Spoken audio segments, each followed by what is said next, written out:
네, 안녕하세요. 오늘과 다음 주는 이제 요셉과 유다를 제외한 야곱의 아들들에 대해서 함께 살펴보도록 하겠습니다. 어, 이제 우리가 지금 나누고 있는 이 시간은 조금 많이 들어왔던 그런 이야기들, 또 잘 알고 있는 이야기들, 그런 것보다는 숨겨진 인물들이나 담론들을 좀 나누고 성경을 입체적으로 보려고 하는 것이기 때문에요. 조금 요셉, 유다는 워낙 유명하니까 그들 이외에도 야곱의 아들들, 이제 우리가 이스라엘이라고 부르는 12지파의 선족격이죠. 그들에 대해서 함께 나누어 보도록 하겠습니다. 재밌었고 재밌을 것 같아요. 오늘은 레아의 3명의 아들들에 대해서 함께 나누어 볼 텐데요. 저는 이제 레아의 출생을 2번으로 나눠서 이제 설명을 드릴 건데, 첫 번째는 이제 야곱이랑 결혼을 하고 난 다음에 애를 쫘라라락 낳는 경우, 그게 이제 4명을 낳았고요. 중간에 이제 레아가 아이를 못 낳습니다. 그래가지고 이제 르우벤이 합한채를 줬는데 그 합한채를 쓰지 않고도 라헬이 뺏어갔었죠. 쓰지 않고도 이제 자식을 그 이후로도 몇 명 더 낳아요. 그래서 이렇게 처음에 나왔던 애들, 뒤에 나왔던 애들, 이렇게 해가지고 소개를 해드리도록 하겠습니다. 오늘은 이제 처음 나왔던 4명인데 유다는 했으니까는요 3명만 소개를 조금 하겠습니다. 먼저 르우벤입니다. 르우벤은 첫 번째 아들이고 그 이름 뜻은 보라, 그는 나의 아들이다 라는 뜻이에요. 르우벤은 레아의 첫 번째 아들이자 야곱의 장자입니다. 이 르우벤에게서 얻을 수 있는 분명한 메시지가 하나 있습니다. 그건 뭐냐면 장자 우선주의가 깨졌다는 것입니다. 고대 근동에서 장자는 무조건 우선하는 거예요. 장자가 아버지의 권한을 다 받는 것입니다. 그런데 우리가 쭉 살펴봤지만 창세기에서 두드러진 특징이 하나 있죠. 그것은 장자 우선주의가 깨졌다는 것입니다. 그리고 그것을 분명하게 하는 것이 르우벤의 이야기라고 볼 수 있겠습니다. 아브라함의 장자는 이스마엘이죠. 차자가 이삭입니다. 그런데 하나님은 이삭을 축복하셨죠. 이삭의 장자는 에서인데 에서가 아니라 차자인 야곱을 축복하셨고, 야곱의 장자인 르우벤은 축복을 못 받고요. 오히려 요셉과 유다가 그 장자의 권한을 받습니다. 그 근거를 이제 후술하겠습니다. 요셉의 장자인 므낫세는 축복을 받지 못했고 차자인 에브라임이 장자로 인정을 받죠. 그래서 창세기의 구조에서 아주 특별하게 드러나는 플롯 이야기 구성인데, 그건 뭐냐 하면 장자 우선주의가 깨졌다는 것입니다. 장자라는 건 어떻게 보면 타고난 그 선천적인 자격이라고 할 수 있겠죠. 인간의 업적이라고도 할 수 있고 공로라고 할 수 있습니다. 바울의 표현을 빌리면 나는 난지 8일 만에 할례를 받았고 뭐 베냐민 지파요 이런 이야기를 하죠. 이제 그게 인간의 자격이라는 것인데 하나님께서는 그걸 거절하셨습니다. 이러한 도식은 하나님의 은혜와 주권의 특징 그리고 그 의미를 보여준다 할 수 있겠죠. 자격 있는 자들의 자격을 폐하고 자격이 없는 자들을 자격 있게 하시겠다. 그것이 은혜이지 않습니까? 물론 르벤이란 인물은 그 후대의 역사에서 그리고 그 후손들의 역사에서 치명적인 실수를 저지르고 실패를 한 사람입니다. 그럼에도 불구하고 그의 그런 실패와 실수와는 상관없이 하나님께서는 그의 장자권이 헛된 종이 조각처럼 만들어 버리시고 아무런 자격이 없다고 보이는 유다와 요셉에게 그 장자권의 권리를 돌려주십니다. 그것은 하나님이 선택하시는 선택하심은 인간의 어떤 자격이나 조건과 무관하다는 것을 보여주는 것이라고 할 수 있겠죠. 하나님께서 목사님 아들, 딸, 또 몇 대째 기독교 집안 이런 거에 큰 관심이 별로 없으시다고요. 여담이지만 그런 거 중요하죠. 그리고 이 배경과 환경이라는 건 무시를 못 합니다. 그렇지만 그건 크리티컬하진 않아요. 그냥 컬처럴한 거예요. 그냥 문화적인 거예요. 그러니까 그것이 뭐 하나님의 특별함의 증거다, 내용이다 이렇게 볼 수가 없어요. 그러니까 뭐 몇 대째 기독교 집안이네 이러면서 에헴거리는 사람들이 있거든요. 그 아무 의미 없는 거예요. 하나님은 그러한 자격을 철폐하셨다니까요. 르우벤도 장자이지만 장자의 명분이 다 빼앗깁니다. 성경에 그렇게 나와요. 그러니까 우리는 그런 어떤 인본주의적인 제너틱한 그런 뭐라 할까요? 유전적이고 타고난 그런 것들을 의지해서는 안 된다는 것을 명징하게 보여주는 것입니다. 성경은요. 하나님이 은혜로 하나님의 주권으로 너희를 선택한 거야 라는 거예요. 하지만 르우벤이 되게 잘 살았느냐? 그렇지가 않습니다. 야곱의 아들들은 거의 다 쓰레기들이에요. 르우벤은 치명적인 실수를 저지르죠. 그건 뭐냐 하면 자신의 아버지의 첩인 비라와 침상을 같이 썼다는 것입니다. 창세기 35장 22절을 보시면 이스라엘이 그 땅에 거주할 때 르우벤이 가서 그의 아버지 첩 비라와 동침함에 이스라엘이 이를 들었더라. 이게 쉽게 말하면 이거는 거의 패륜적 범죄 아닙니까? 자신의 아버지의 첩인 빌하와 르우벤이 같이 잠자리를 했다는 것입니다. 이건 율법으로 보면 돌로 때려쳐 죽여야 돼요. 율법에 분명히 나오죠. 자신의 아버지의 아내를, 그러니까 어머니의 하체를 범한 자는 율법에서는 돌로 때려쳐 죽이는 거예요. 그런데 그걸 했다니까요. 르우벤이요. 그러니까 이 르우벤이라는 인물 자체가 도의적으로나 율법적으로 보면 엄청나게 실수를 한 사람이죠. 따라서 야곱의 장자권이 르우벤에게서 요셉에게로 넘어가는 건 굉장히 자연스러운 일이기도 한 겁니다. 물론 그게 크리티컬하진 않지만요. 그러니까 우리가 이런 생각을 항상 틀을 짜야 되는데, 성경을 볼 때 하나님이 우리를 선택하심은 우리의 어떤 업적이나 행위와 무관한 거예요. 그러나 그 하나님의 은혜와 하나님의 능력이 우리에게 개입되면 또 그러한 것들이 자연스럽게 발산이 되는 구조인 거거든요. 그러니까 이거랑 이거 완전 단절돼 있다. 그러니까 개차반으로 살아도 된다. 이런 식의 도식은 아니라는 거예요, 성경은. 그래서 이 야곱이란 인물이 죽기 직전에 이제 아들들한테 예언을 해주거든요. 이게 아주 중요한 그 텍스트입니다. 우리가 소위 야곱의 축복이라고 부르는 그 노래 있잖아요. 그게 49장부터 쭉 나오는데 그게 엄청나게 이스라엘 후기 역사를 결정짓는 아주 중요한 텍스트예요. 거기서 보시면 창세기 49장 3절에 르우벤에 대해서 야곱이 이렇게 서술해요. 르우벤아, 너는 내 장자요, 내 능력이요, 내 기력의 시작이라. 위풍이 월등하고 권능이 탁월하다마는 물의 끓음 같았은즉 너는 탁월하지 못하리니 내가 아버지의 침상에 올라 더럽혔음이로다. 그가 내 침상에 올랐었도다 라고 말하죠. 여기서 보시면 르우벤은 야곱의 능력이고 기력의 시작이었어요. 그런데 결과가 안 좋아요. 그는 야곱의 첩, 야곱의 침상을 더럽혔습니다.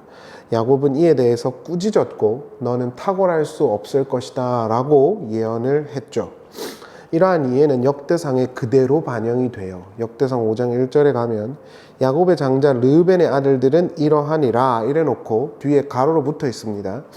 르우벤은 장자라도 그의 아버지의 침상을 더럽혔으므로 장자의 명분이 이스라엘의 아들 요셉에게로 돌아가서 족보의 장자의 명분대로 기록되지 못하였느니라. 유다는 형제보다 뛰어나고 주권자가 유다에게서 났으니 장자의 명분은 요셉에게 있으니라. 이렇게 나옵니다. 유다는 형제들보다 뛰어나고 주권자는 유다에게서 나왔습니다. 그러니까 유다도 분명히 장자적 스탠스에 있죠. 그러나 역대상은 분명하게 선언하는데 야곱의 장자는 요셉이다 라고 분명하게 선언하고 있죠. 이러보건대 르우벤은 이스라엘의 장자에서 박탈된 것입니다. 덧붙여 모세는 르우벤 지파가 멸망을 받지 않고 번영하기를 축복했는데 이는 르우벤의 기세가 어떠했는지를 보여주는 거예요. 신명기 33장 6절에 보면 33장에 보면 모세가 죽기 직전에 이스라엘 백성들을 야곱처럼 축복한단 말입니다. 거기서 르우벤에 대해서 기도를 해주는데, 축원을 해주는데, 축복을 해주는데, 제발 너희가 끊어지지 않기를 바란다, 이렇게 축복을 해준단 말이죠. 그러니까 르우벤이 강성했다면 그런 기도를 안 해줬겠죠. 르우벤의 후손들은 그 조상처럼 혼탁하고 탁월하지 못했어요. 특별히 이 민수기 16장에 보면 아주 치명적인 죄를 짓죠. 르우벤 지파가. 그건 뭐냐 하면 광야를 열심히 이스라엘 백성들이 지나가다가요, 이스라엘 백성들이 굉장히 힘든 거예요. 그래서 우리 애굽으로 돌아가자 하고 반역 운동이 일어나요. 반모세파가 일어납니다.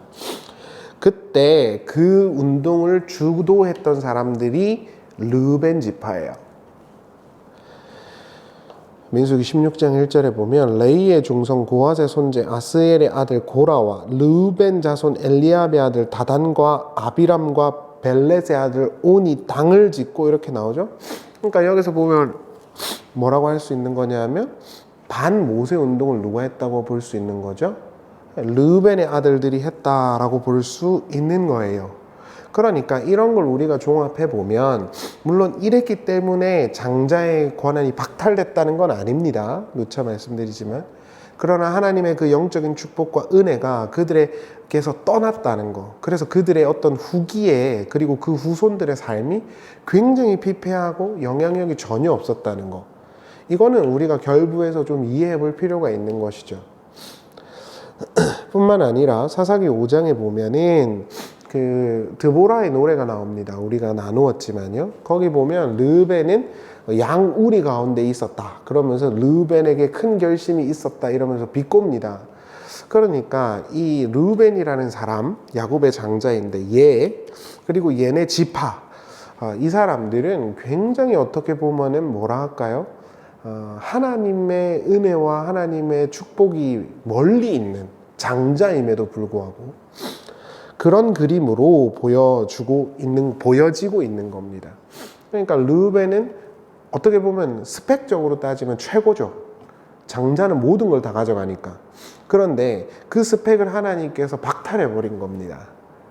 아니, 내가 세울 자는 힘의 논리, 장자의 논리, 땅의 논리로 세워지는 게 아니야 라고 말하는 거예요.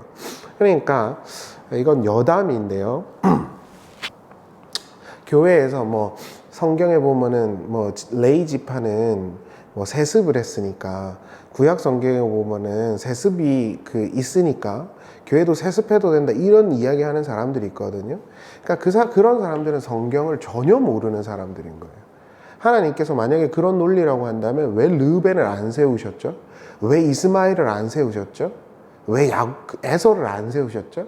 그러니까 그런 논리는 말도 안 되는 논리예요. 그러니까 신학 공부, 성경 공부를 안 하니까 그런 뭐라 해야 될까요? 말도 안 되는 소리들을 하는 거예요. 물론 제가 누차 말씀드리지만 그런 류의 어떤 주장들이 있잖아요. 그건 들으실 필요가 없는 거예요. 근데 그런 사람들이 주류에 있으니까 문제인 건데, 그런 사람들 많더라고요. 전 모씨 이런 사람들을 들어보면 구약시대 때 레이 지파는 세습직이었다고. 지금 이스라엘이랑 우리나라랑 같습니까? 그러니까 그런 논리들, 그런 구조들, 성경의 어떤 일부분을 자기에게 편의대로 이렇게 맞춰서 옹호하기 위해서 끌어오는 거, 이게 점치는 거예요. 사사로이 성경을 해석하는 거고, 성경은 그렇게 말하지 않습니다. 그러니까 대부분 목회자들은 보시지 않겠지만, 저는 유명하지도 않으니까. 그런데 꼭 기억하실 게 하나 있는데, 성경의 전체적인 틀에서 보면 오늘날 교계 내에서 움직이고 있는 목사들의 그룹들은 반성경적인 겁니다. 자기 아들들끼리 짬짬이 해먹고 이런 거 있죠.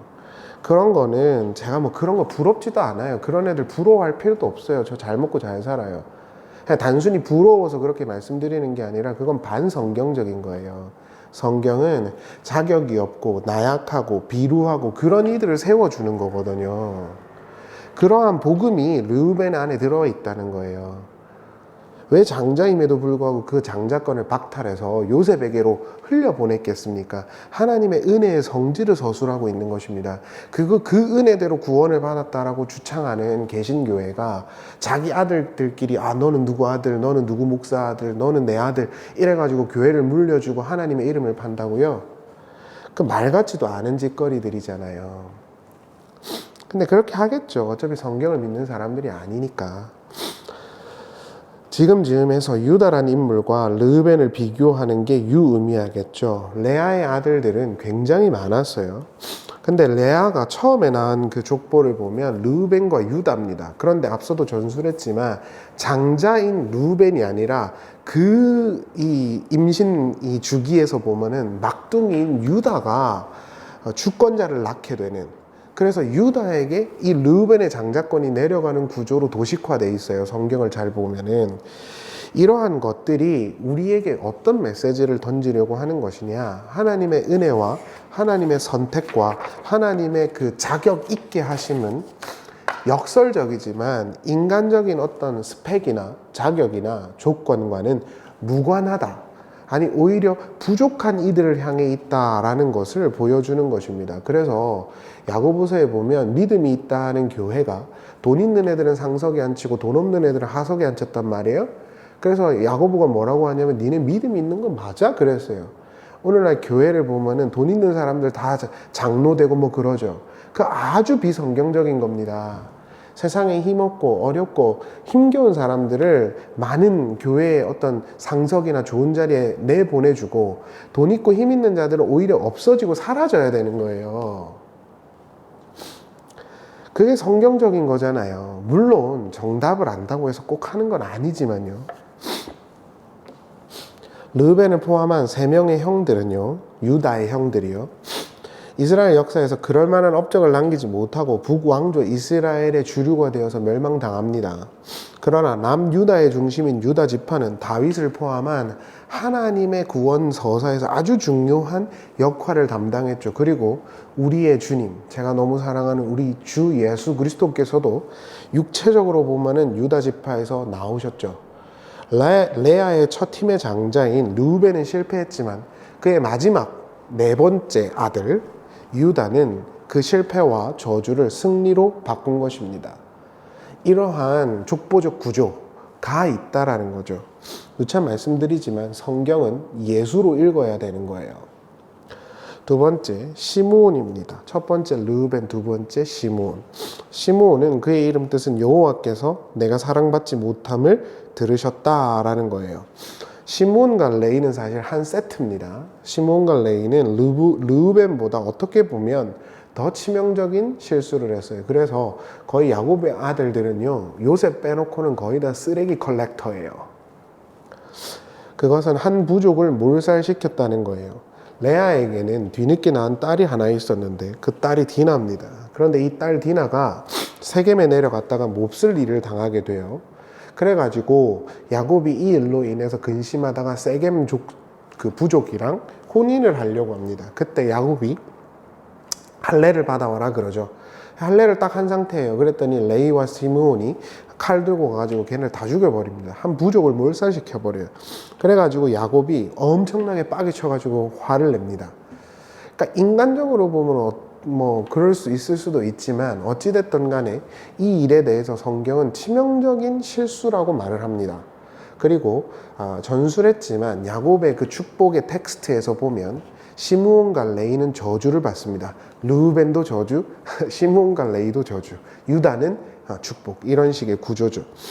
49장 5절을 보시면 시므온과 레이는 형제요 그들의 칼은 폭력의 도구로다. 내 호나 그들의 모의에 상관하지 말지어다. 내 영광아 그들의 집회에 참여하지 말지어다. 그들이 그들의 분노대로 사람을 죽이고 그들의 혈기대로 소의 발목에 힘줄을 끊었음이로다. 그 노여움이 혹독하니 저주를 받을 것이요 분기가 맹렬하리 저주를 받을 것이라. 내가 그들을 야곱 중에서 나누며 이스라엘 중에서 흩으리로다. 이렇게 나오죠. 흩어짐의 저주를 받습니다. 실제로 시므온과 레이는 후기에 사사기부터 시작되는 여호수아부터 시작되는 땅 분배 그 역사에서 굉장히 뭐라 해야 될까요? 저주를 받은 것처럼 되어지게 되는데 이것은 야곱의 예언과 결부되어 있는 것이죠. 한 지파를 몰살한 시몬과 레위 형제는 그 후손들이 흩어지는 저주를 받게 됩니다. 실제로 그들은 르우벤처럼 광야 생활을 할 때, 특별히 시므온 지파는요, 인구가 급감하게 되었어요. 출애굽기를 시작할 때 시므온의 인구는 칼을 뺄 수 있는 장정이 6만 명이었습니다. 그런데 한 세대가 지나서 40년이 지나고 난 후에 2만 2천 명으로 급격히 줍니다. 세력이 아주 쪼그라들어요. 어떤 유대 랍비의 견해에 따르면 민수기 25장에서 이스라엘 백성들이 음행을 하다가 하나님의 심판을 받아가지고 제사장들이 칼로 다 찔러 죽이거든요. 그때 대부분 죽었을 것이라고 추론하기도 합니다. 왜냐하면 급감했으니까 40년 만에. 늘어나야 되는데 급감해요. 시므온 지파는. 실제로 모세가 전술했지만 신명기 33장에서 이스라엘 지파를 축복했는데 시므온에 대한 언급조차 없습니다. 사사기 1장에서 유다 지파와 함께 유업을 받지만 그 이후에는 시므온에 관한 언급이 거의 없습니다. 그러니까 시므온 지파는 정확하게 저주를 받은 것입니다. 그런데 전술했지만 성경은 은혜와 예수로 읽는 거예요. 여기서 우리가 도출할 수 있는 은혜의 지점은 무엇이냐 하면은 그럼에도 불구하고 하나님이 그들을 구원하시고 이스라엘 백성으로 여겨주셨다는 것입니다. 그 증거 중에 첫 번째는 사사기 1장에서 전술했지만 우리가 그리고 사사기 때 살펴봤죠. 강성한 유다 지파와 함께 시므온이 같이 올라가서 유업을 받습니다. 유다 지파는 예수 그리스도의 모형인 거잖아요. 그렇게 약하고 저주를 받은 백성들이 하나님의 은혜에 의해서 유업을 받는 그림이 담겨져 있고요. 두 번째는 역대상 4장에 보면은 이 아말렉이 시므온이 아말렉 왕조를 쳐서 이겼다라는 기록이 있어요.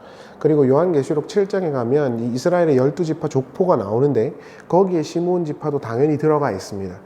이런 것들을 봤을 때 하나님께서 그들을 긍휼히 여겨주셔서 자기의 백성으로 삼아주셨다라고 우리는 결론 내릴 수 있는 것이죠. 그래서 죄에 대한 형벌과 은혜에 대한 크심이 시므온의 족보 그리고 시므온 지파 안에서는 발견된다. 이렇게 볼 수 있는 것입니다. 시므온과 레위는 형제였어요. 그리고 그 칼과 폭력으로 자신의 여동생인 디나에 대한 복수를 했습니다. 그러나 그들에게서는 왕도 한 명도 나오지 않았고요. 제대로 된 어떤 아웃컴도 전무합니다. 여기서 우리가 한 가지 크게 도출할 수 있는 하나님 나라의 가치가 있는데 그것은 하나님 나라는 칼과 폭력으로는 되지 않는다는 것입니다. 더 나아가 인간의 열심과 수단과 방법으로는 이루어지는 것이 아니라는 걸 분명히 하는 것입니다. 이런 의미에서 아람어로 시므온 베드로는 칼을 들고 자신의 스승인 예수를 잡으러 온 말고의 길을 잘랐지만 예수는 칼집을 집어넣으면서 칼로 살면 칼로 망한다 라고 말씀하셨죠. 그게 정확하게 시므온과 레위의 담론 속에 들어가 있는 것입니다. 세상적인 힘의 구조와 폭력으로는 하나님 나라가 오지 않아. 더 나아가 하나님의 나라는 인간의 열심에 의해서 이루어지는 것이 아니다라는 것을 분명히 보여준 거죠. 그게 예수의 십자가잖아요. 예수님은 칼로 로마를 정복하지 않았고 정치적인 정당 활동을 통해서 로마를 정복하지도 않으셨어요. 십자가로 세상의 찌꺼기와 같이 되셔서 세상을 이기셨죠. 이것이 하나님 나라예요. 오늘날 많은 극단적인 기독교인들은 칼과 세상적인 방법, 세상적인 구조와 정치적인 힘으로 하나님 나라를 이루어 보겠다고 해요. 그래서 맨날 자유통일, 한국복음 이런 이야기들을 하는 것 같은데 그것이 오히려 하나님 나라를 망하게 할 수 있다는 걸 기억하셔야 돼요. 완고한 이들은 저마다 자신의 열심과 종교심으로 하나님 나라를 이루어 보겠다고 합니다. 그리고 어떤 교회들은 하나님의 나라와 뜻을 자기들이 이루겠다 그래요. 그 말이 되는 소리입니까?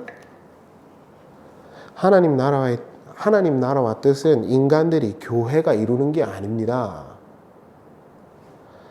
하나님 나라와 뜻은 하나님이 이루시는 거예요. 하나님이 자기의 주권과 자기의 능력대로 이루시는 겁니다. 그 안에 교회의 순종과 종교적 활동은 있을 수 있지만 그건 크리티컬하지 않아요. 이게 바리새 운동과 예수 운동의 차이입니다. 전술했지만 혹시 설교를 하는 분들이 있으시다면 제발 신학 공부를 좀 하세요. 그래야 헛소리들을 안 하죠. 시므온은 이런 의미에서 중요한 상징과 의미를 갖고 있는 것입니다. 여러분, 하나님의 나라는 인간이 이루는 게 아닙니다.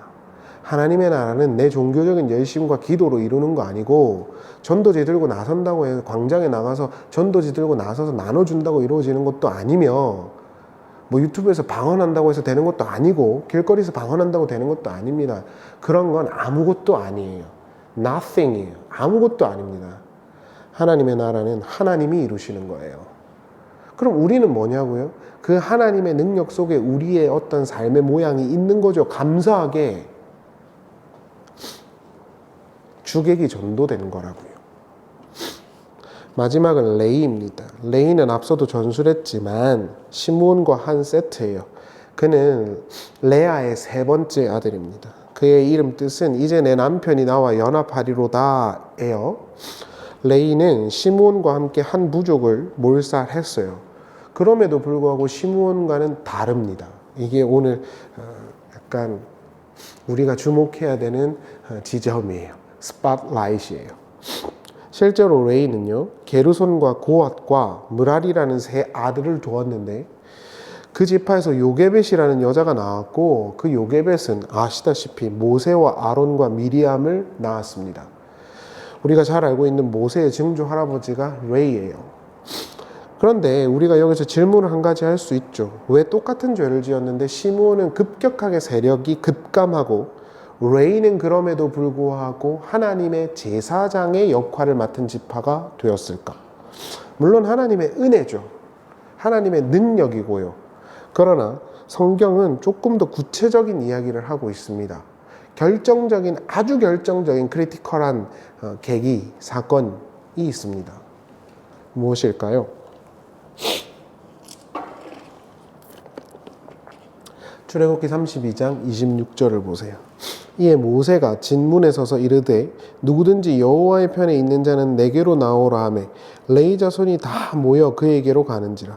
모세가 그들에게 이르되 이스라엘의 하나님 여호와께서 이렇게 말씀하시기를 너희는 각각 허리에 칼을 차고 진 이문에서 저 문까지 왕래하며 각 사람이 형제를, 각 사람이 자기의 친구를, 각 사람이 자기의 이웃을 죽이라 하셨느니라. 이렇게 나오죠. 자, 여기서 보시면은 모세가요 십계명을 받으러 갔습니다. 시내산에. 근데 이스라엘 백성들이 거기서 뭘 하냐면 금송아지를 만들어다 놓고요, 우리의 하나님이야 그랬어요. 그러니까 이거 아주 중요한 건데요, 번영주의와 다산을 추구하는 사람들 있죠. 그리고 그 사람들이 교회당에 와가지고 하나님께 예배한다 그러잖아요. 그 금송아지 하나님이에요. 여호와 신앙은 금송아지, 금으로 치장된 어떤 걸 만들어 놓고 우리에게 복을 주세요, 복을 주세요 하는 거 아닙니다. 광야를 지나면서 여호와의 말씀을 듣고 청종하는 게 여호와의 신앙이에요. 근데 어찌됐든 간에 그렇게 하고 있었어요. 그때 모세가 내려와서 빡친 거죠. 그래가지고 십계명 던져버리고 막 난리가 납니다. 그리고 난 다음에 그 모세가 뭐라 그러냐면 하나님의 편의 선자들이여 나와라 그랬어요. 그때 누가 나왔냐면 레위 지파가 나옵니다. 그래가지고 레위 지파가 칼을 차고 그 죄에 동참하고 앞장섰던 애들을 다 죽여요. 거기에는 자기 친구도 있고 이웃도 있었을 겁니다. 그러나 단호하게 죽입니다. 그러니까 여기서 우리가 아주 중요하게 생각해야 되는 게 있는데, 원래 그 레이 있죠. 레아의 세 번째 아들 레이. 걔는 복수심으로 그 딸 디나를 강간한, 자기 이복 동생을 강간한 그 부족을 몰살시키기 위해서 칼을 씁니다. 그러나 후대의 레이 지파는 죄에 대한 단죄와 죄에 대한 어떤 전쟁의 의미로 칼을 들어서 그걸 씁니다. 그러니까 의미가 바뀌었다는 거예요. 그래서 우리는 물론 이것 때문에 이것이 결정적으로 레이의 축복권이 회복됐다라고 주장할 수는 없지만, 이것 때문에 시므온과 레이의 삶이 달랐음을 추론할 수는 있지요. 여기서 한 가지 분명히 우리가 생각해 볼 수 있는 게 있습니다. 제가 요즘에 늘 생각하는 마음인데, 하나님 편에 서야 합니다. 그래야 살아요. 성경신학적인 관점에서 우리가 정리를 해보면 죄를 지어서 저주를 받기로 되어 있는 레위 지파에게서 하나님은 하나님을 섬기는 제사장 직분을 맡기도록 하셨습니다.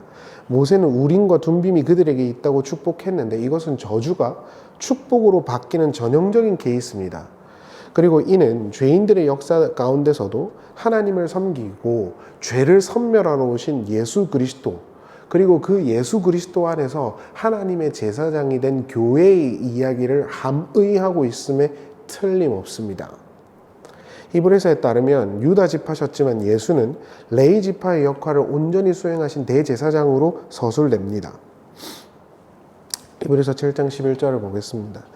레위 계통의 제사장 직분으로 말미암아 온전함을 얻을 수 있었으면 백성이 그 아래서 율법을 받았으니 어찌하여 아론의 반찬을 따르지 않고 멜기세덱의 반찬을 따르는 다른 한 제사장을 세울 필요가 있느냐. 제사 직분이 바뀌었은즉 율법도 반드시 바꾸어지리니 이것은 한 사람도 제단의 일을 받들지 않는 다른 지파에 속한 자를 가리켜 말한 것이라. 우리 주께서는 유다로부터 나신 것이 분명하도다. 이 지파에는 모세가 제사장들에 관하여 말한 것이 하나도 없고 멜기세덱과 같은 별다른 제사장이 일어난 것을 보니 더욱 분명하도다. 자, 레위 지파가 있었는데 얘네 말고 얘네는 그냥 은유야, 그림자야. 진짜 하나님을 받들고 섬길 수 있는 유일한 제사장이 있으신데 그분은 예수 그리스도야, 이렇게 말하죠. 그러니까 죄인들 있잖아요. 죄인들이었고 칼을 쓰고 폭력을 썼던 그 레위 지파가 하나님의 편에 서면서 자연스럽게 하나님의 봉사자가 된 것처럼 결국 이 안에는 죄인임에도 불구하고 하나님 아버지, 그리고 하나님 아버지의 편에 선 자들, 그리고 하나님의 은혜로 하나님의 구원하심에 동참하게 되어진 자들이 죄인임에도 불구하고 하나님을 섬기는 자들이 될 것이라는 복음이 설명되어 있는 것이라고요. 그리고 그 중심에 관통하는 게 있죠. 그게 누구라고요? 예수 그리스도죠. 출애굽기로 따르면 모세인 거고, 모세는 뭐라 그랬죠? 예수 그리스도의 모형이거든요. 그러한 어떤 플롯들이 이렇게 재밌게 짜여져 있는 게 성경이라고요. 근데 어떻게 성경을 읽고 성경에 보니까 제사장은 세습직이니까 세습도 가능하고 그따위 소리를 어떻게 하냐는 거죠. 나 무식해요, 이렇게 말하는 거죠. 누차 말씀드리지만 저는 그런 거 하나도 안 부러워요. 저는 지금 제 삶이 너무 좋아요. 예수 그리스도는 레위 지파는 아니셨지만 레위 지파는 진정한 제사장이신 예수 그리스도와 예수 그리스도 안에서 하나님의 제사장이 될 교회에 대한 이야기야 라고 신약 성경이 서술하고 있는 것입니다. 물론 레위 지파는 흩어지게 됩니다. 야곱의 예언대로. 그러나 흩어져서 시므온처럼 쭈그러든 것이 아니라 오히려 하나님 아버지를 예배하는 성막의 제사장들이 되었죠. 신자들은 나잇의 표현을 빌리면 죄로 가득한 존재들이죠. 하나님을 알지 못하는 것 자체가 죄니까요. 그래서 모이지 못하고 흩어지는 저주를 받은 것입니다. 그러나 하나님 아버지께서는 하나님의 은혜로 자기의 백성들을 불러 모으셨고 하나님을 봉사하는 의인이 되게 해 주신 것입니다. 제가 최근에 보고 있는 소설책이 하나 있어요. 그게 모순이라는 책입니다. 거기서 보면은 이런 대목이 나와요. 제가 너무 좋아서 읽어드릴게요. 진모가, 여자 주인공이 진진이거든요. 그리고 이제 동생이 진모예요. 진모가 나 못지않은, 아니 나를 훨씬 능가하는 문제아로 청소년기를 보내는 동안에도 나는 그의 삶에 참견하지 않았다. 진모의 삶은 진모의 것이고 진진이의 삶은 진진이의 것이다. 이 얼마나 단순하면서도 명료한 삶의 공식인가. 마찬가지로 아버지의 삶은 아버지의 것이고 어머니의 삶은 어머니의 것이었다. 나는 한 번도 어머니에게 왜 그렇게 사느냐고 묻지 않았다. 그것은 아무리 어머니라 해도 예의에 벗어나는 질문이었다. 각자의 삶이 있죠. 저는 이게 참 좋았어요. 각자의 삶이 있죠. 그리고 각자의 삶의 영역이 있습니다. 이게 정답이니까 이렇게 따라와 라고 할 수 없어요. 여러분, 예쁜 사진을 찍으면 그 사진 속에 담겨있는 피사체들은 다 각기 다르죠. 그러나 그게 어우러져서 한 대의 멋진 그 풍경을 이루는 것이죠. 마찬가지라고 생각해요. 야곱의 아들들도 교회도. 야곱의 아들들은 사실 우리의 조상이라고 할 만한 대단한 업적이 하나도 없고 오히려 전술했지만 쓰레기 컬렉터예요. 그럼에도 불구하고 하나님이 그들의 삶에 개입하셨기에 그들은 의미 있는 존재가 된 거예요. 저도 마찬가지고 우리도 마찬가지죠. 우린 다 죄인이고 넘어지고 쓰러지죠. 완벽한 사람이 어디 있습니까? 그럼에도 불구하고 우리가 특별한 이유는 우리가 장자이기 때문이 아니라 하나님이 우리 가운데서 함께 하시기로 작정하셨기 때문인 겁니다. 그게 야곱의 아들들에 관한 이야기죠. 아까 말씀드렸다시피 사도 베드로가 베드로전서의 2장에 보면 그런 이야기를 합니다. 우리는 왕 같은 제사장이라고. 우리는 죄인이었지만 레위 지파처럼 폭력을 일삼는 죄인일 수 있었지만 하나님께서 우리를 제사장으로 삼아주신 것입니다. 그리고 그 중심에 있는 것이 있습니다. 꼭 기억하십시오. 하나님과 함께해야 삽니다. 세상적인 쾌락이나 즐거움이 또 눈에 보이는 성공이 우리에게 그게 마치 하나님인 것처럼 보일 수 있습니다. 황소를 만들어 놓고 이스라엘 백성들이 광야에서 황소를 만들어 놓고 뭐라고 했냐면 우리의 엘 하나님이야 그랬어요. 복 주실 거야. 성공하게 해주실 거야. 우리를 잘 되게 해줄 거야. 그래 놓고 우리 하나님이라 그랬다니까요. 교회당에서 그 짓거리 하는 사람들 많잖아요. 그러면 죽어요. 우리의 영이 죽는다고요. 힘들고 어렵지만 그럼에도 불구하고 늘 우리 가운데 함께 하시고 사시고 말씀하시는 하나님과 함께 하기로 결단하셔야 돼요. 그게 우리가 할 수 있는 최고의 결심인 거예요. 새벽 기도를 하겠네, 작심 기도를 하겠네, 이런 이야기 하지 마세요. 그러니까 하셔도 되고 안 하셔도 돼요. 아무 의미 없어요. 진짜 중요한 건 내가 어느 순간 어디에 있든지 하나님과 함께하는 하나님의 편의 선자가 될 거야 라고 마음을 먹으시는 것이 중요하다라는 것입니다. 주말이죠. 그리고 이제 연휴잖아요. 그렇죠?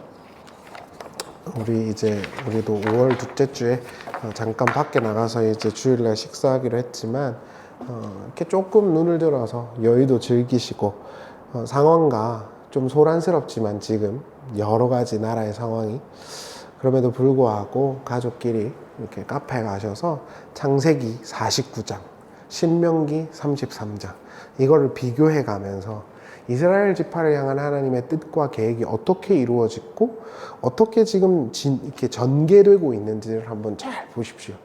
그러면 이 표현이 좀 그런 편인데 겁나 재밌을 것입니다. 감사드립니다. 늘 주님 안에서 행복하시길 바랍니다.